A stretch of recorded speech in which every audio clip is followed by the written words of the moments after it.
Gusto niya close relationship. So si Zacchaeus nag-respond.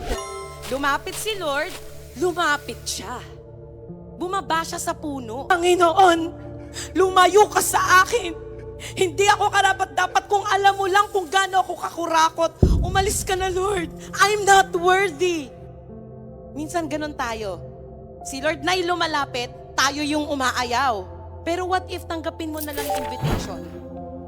Alam naman ni Lord na makasalanan si Zacchaeus, but still, in-invite niya. But still, nilapitan niya at kinausap niya.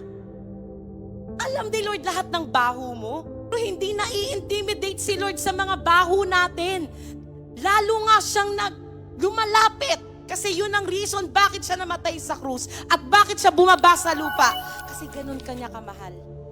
Ayaw niyang malayo. Gusto niya close. Hello there.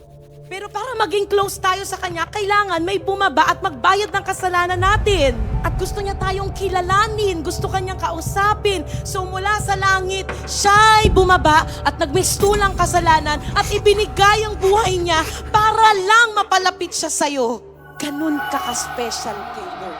Sukat na kaya niyang iwanan ng rangya ng langit para bumaba sa kalagayan nating marumi, mahirap at katagpuin tayo doon.